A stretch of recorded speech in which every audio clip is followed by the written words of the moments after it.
Therapists of Reddit. What's the most disturbing thing a patient has told you? Story 1. When I first started, I really wanted to do child psych. I absolutely love kids, and why not? Seemed like a good fit. Then I worked on a child psychiatric unit, and it changed everything for me. I heard so many god-awful stories, saw parents drop kids off at the unit claiming mental health issues, but really they wanted to party, as evidenced by multiple weekend admissions and showing up to the unit drunk for family meeting. The one that always stuck out to me was a 9-year-old who threatened to end his family. I had to interview him first, and the anger in his eyes was intense. He told me how his whole life, someone would leave him. No one took care of him. His family would abuse him, and despite having DCFS called, nothing happened. The part that I can still see is when he talked about how his grandmother set his dog on fire in front of him when she was high and mad. I didn't even know kids could feel that angry and rageful.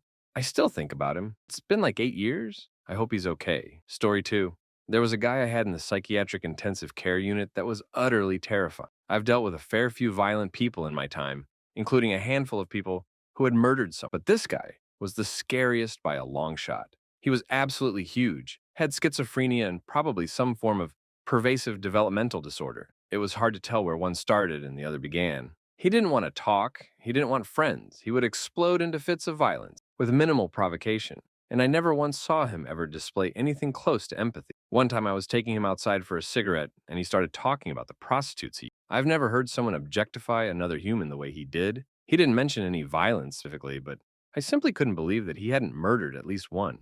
I said in what I hoped was an assertively compassionate voice, I think you should remember that those girls have feelings too, not even a flicker. I campaigned for him to be taken to a secure forensic setting. He got transferred back to his area, and the last I heard, they were discharge planning. I've treated a few patients from the 4 highest security hospitals in the country, and I would have swapped all of them to have that guy put away. Story 3.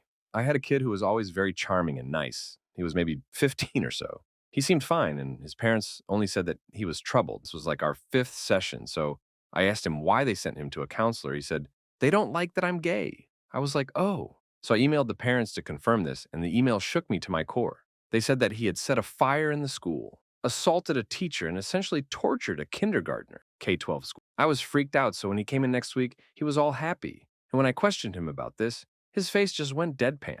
He squared his shoulder and said, "The little cow deserved it anyways. And just to let you know, it felt good. Really good." My mom told that, "I'll leave her tonight. I'll take off her fingernails and put sewing needles in her eyes. Then he'll gut her. I'll find you and do the same." He then stood up very calmly and left the building. I called the police about this. As soon as I got off the phone with 911, this client sent me a video of him with a gun, putting it in his mouth and pretending to shoot. Story 4. Used to be a therapist at a behavioral health hospital. I had some patients who genuinely scared me in theory. Nothing ever happened with them. I was significantly attacked twice at work. Both patients were young women. Neither of them scared me beforehand. Both were incredibly quiet, withdrawn, and unassuming. One strangled me with my keys. My lanyard was a breakaway for that very reason, but she had tried to steal them several times in an attempt to escape the building and run into traffic, so I stupidly knotted off the breakaway portion. We carried panic buttons on the lanyards, and I was able to press it while being strangled with it. The other attack occurred when I was fairly new and on a low security unit in view of other staff. I was walking away from the patient, and she grabbed me by my hair, pulled me to the ground, and dragged me for several feet down the hallway, where she began kicking me in the chest and stomach. She was sent to a higher security unit as a result. I guess I was afraid of her after that. She wasn't there long. There was a law enforcement intervention after she assaulted a pregnant nurse, pulled her to the ground as well, and stomped on her stomach. Story 5. My mom used to be an advocate for children with mental disabilities. She had been assigned a new family that month, and they seemed pretty normal. Both parents checked out, and the kid was about 10 years old. He had a moderate case of autism and schizophrenia. The family also had a dog for the kid to play with. When the dog died, the parents decided to let the kid keep playing with it. No, they didn't stuff it. The kid played with the dead dog for a couple weeks before my mom realized what was going on.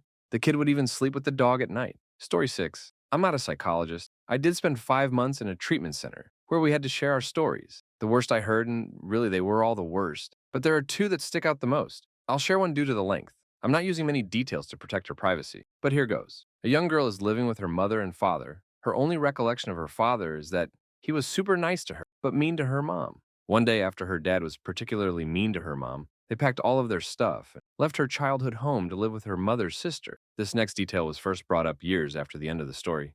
Her mother would stay up late at night worried for her life and the life of her children. She sat down with her sister at some point and said, "He's going to end me. I know he will." I want you to take care of my kids when he does. Imagine hearing that all those years later, knowing your mother knew she would die and didn't do anything to stop it. This girl had a brother and a sister, and one day on the way to her little brother's baseball practice, a large truck started following them. Her father was driving. He began to rear end the car, attempting to run them off the road. This was on a residential street. Eventually, the car was rammed into a tree. Her mother told the oldest daughter, the person I was in treatment with, to grab her cell phone and call 911, but she couldn't find the phone, so they got out of the car.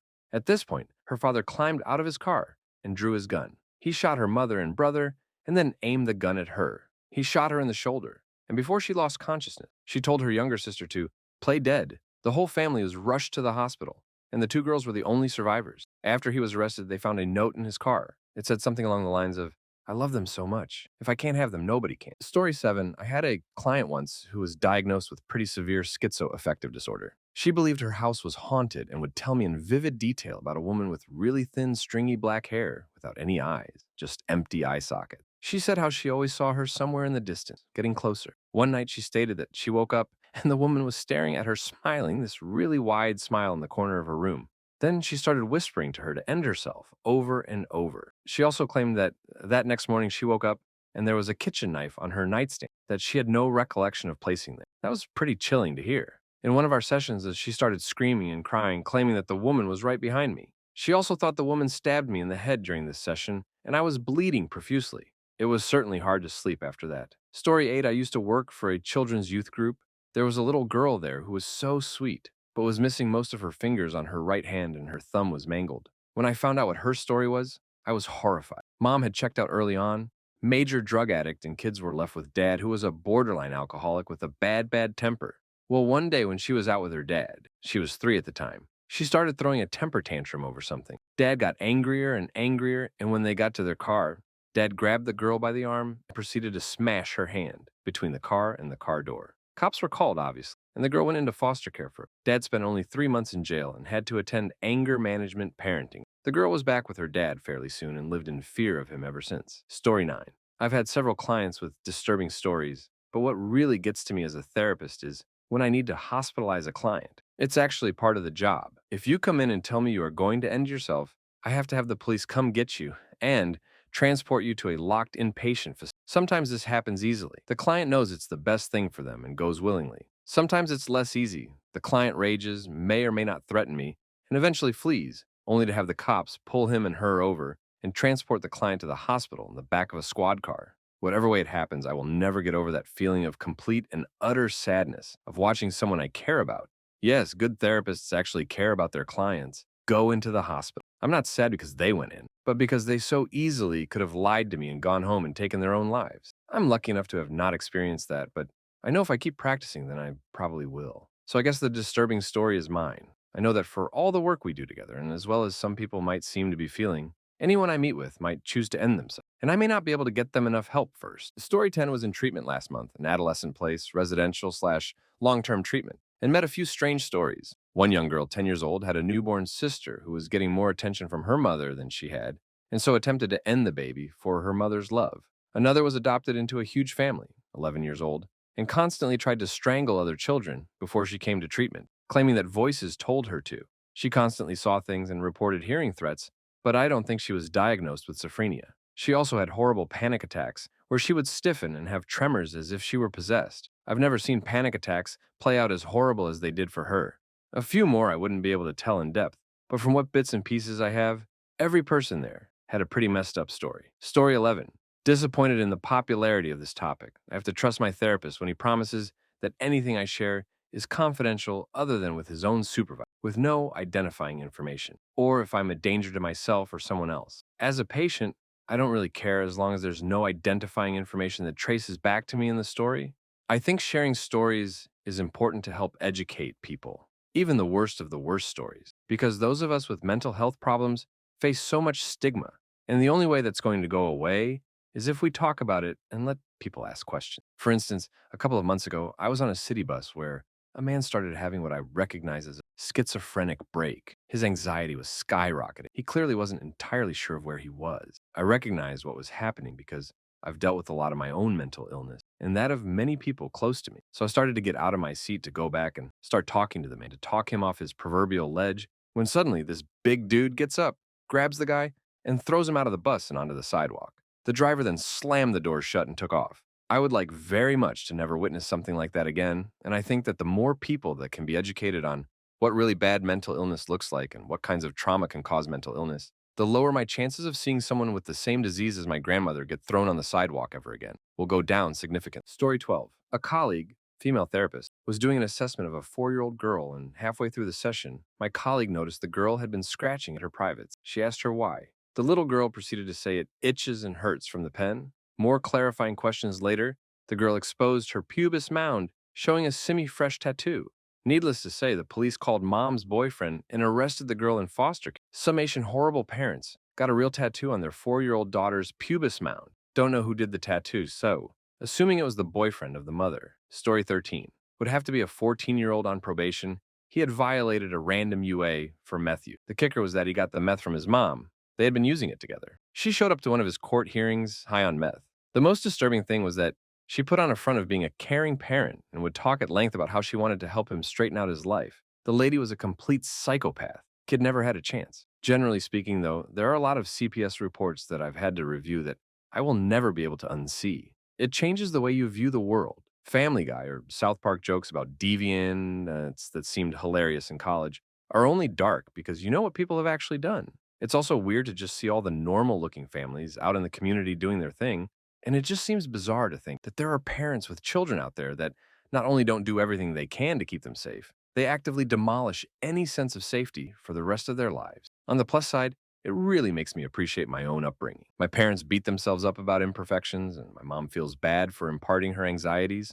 And my dad constantly apologizes for the handful of times he yelled at me when I was acting like a little idiot. They clothed me, fed me, hugged me, and told me they loved me every day.